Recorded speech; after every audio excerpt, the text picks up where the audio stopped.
morning. Happy Tuesday. This is the 17th episode of season 2 of the Be Your Own Hero show. Hero is an acronym. It means helping everyone reaps optimism. In other words, it's reciprocal action. Helping others helps you.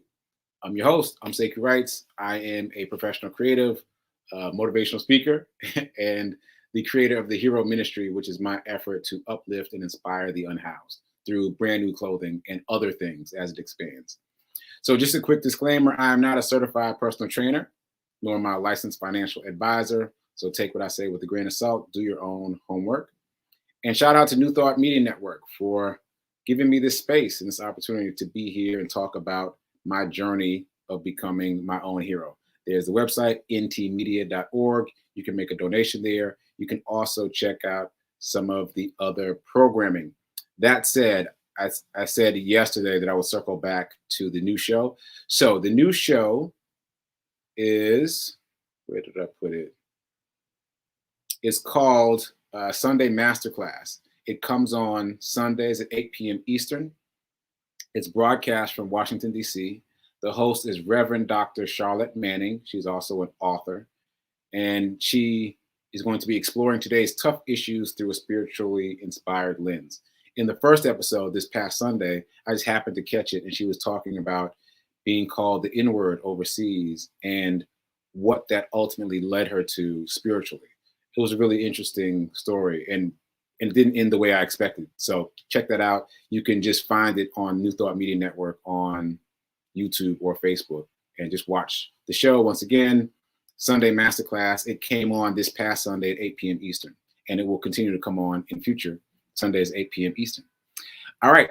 So all that said, welcome. Today is typically Tip Tuesday, but today is going to be another special edition because I got a lot of things I want to talk about. So let me just do a quick commercial break, and then let's get into it. I'll be right back after this.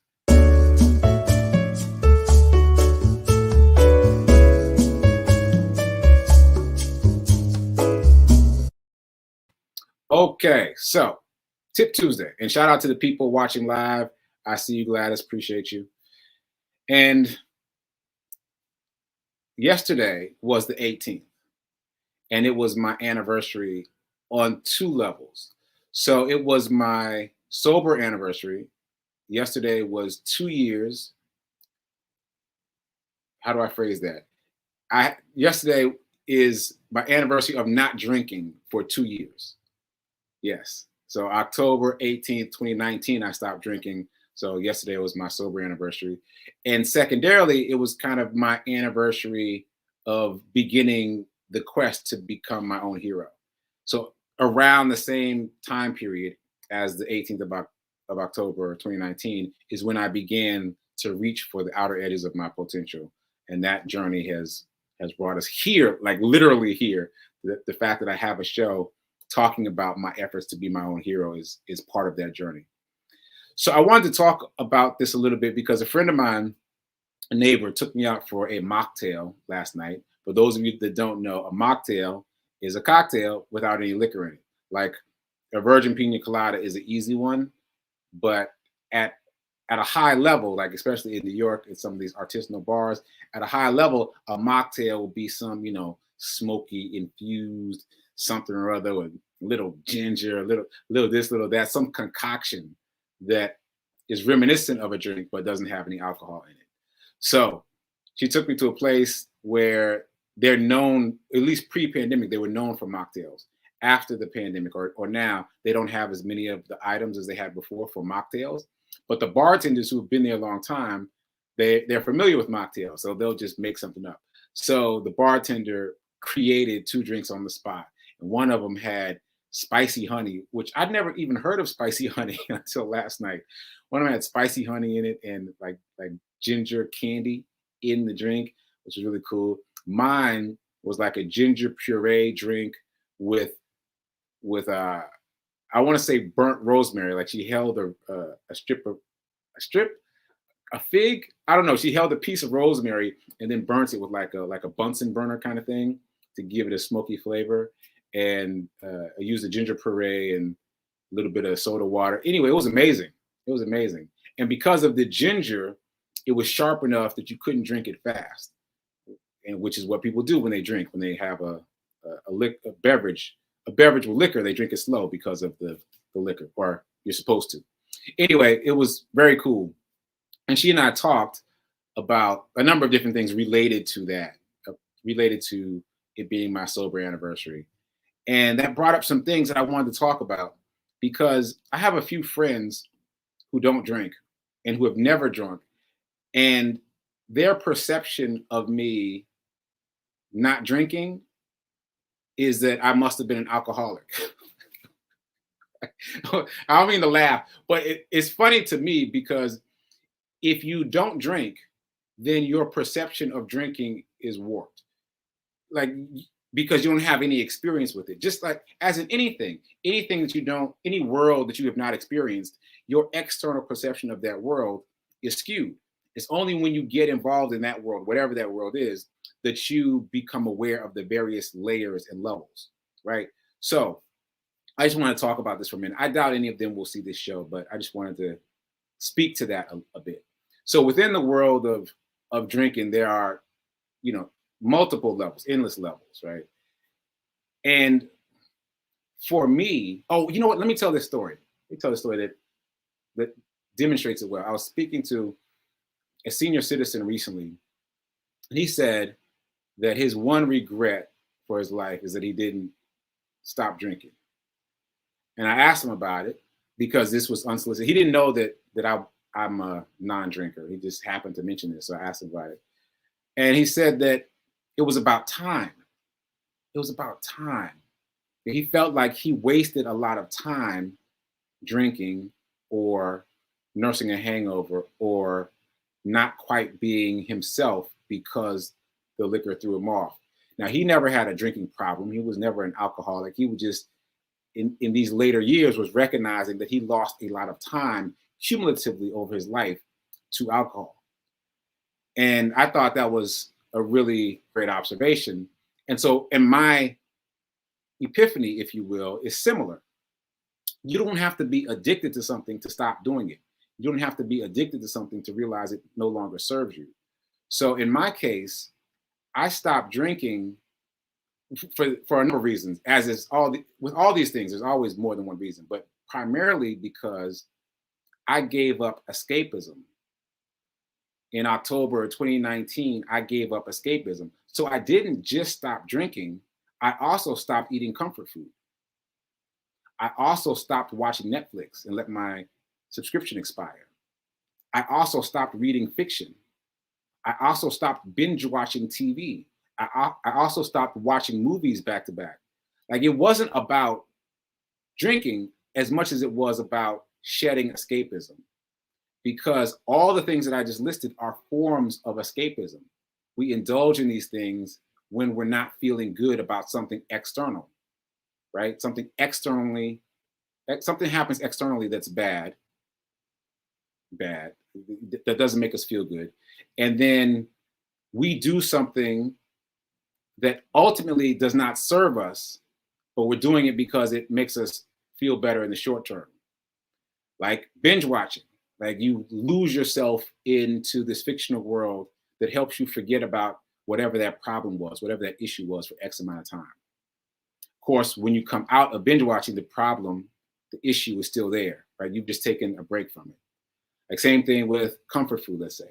You are eating the comfort food because it makes you feel good because of that thing that just didn't make you feel so good, but it doesn't change anything. And usually, in most cases, the comfort food isn't good for you. At least in my case, the comfort food is never good for you, right? It's always something you're not supposed to be eating, right? It's always something decadent and inappropriate. So again, my intent was to shed all of those things that are forms of escapism. Liquor is just one form of escapism. It's probably more effective in that it does alter your mental state. And if you drink enough of it, obviously, but it alters your mental state, makes you feel warm and fuzzy, or, helps distract you from whatever it is that's bothering you. So all that said, I talk about not drinking because that is the thing that connects with people most readily. But the truth is, I shed escapism, and that was an active choice. And that was a very difficult choice because all the things that I listed, I enjoyed doing. I wasn't addicted to any of them, but I enjoyed doing. I enjoyed comfort food. I enjoyed drinking. I enjoyed binge watching. I enjoyed reading fiction. I enjoyed all those things. I decided to sacrifice all of them on the altar of self-improvement, which was dramatic.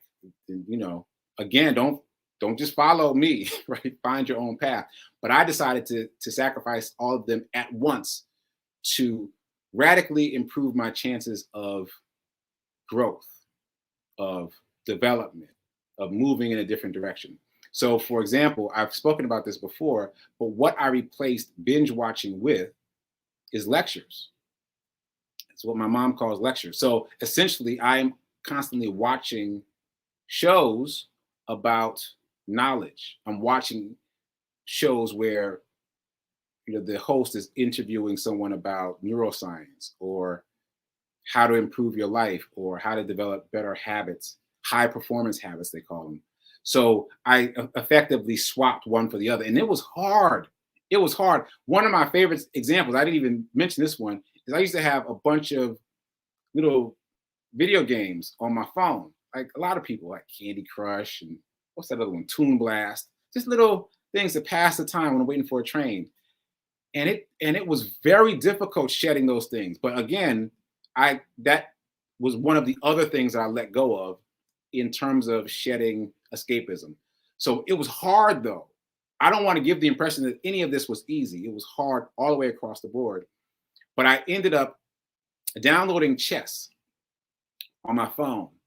And I would force myself to play chess instead of playing Candy Crush and these other mindless games. And at first, I hid those programs deep within the phone. I didn't delete them, but I hid them from myself. And I made chess right there at the top level. And it was still hard. It was because I knew where the games were, and I was still like dig down in there to get to the games.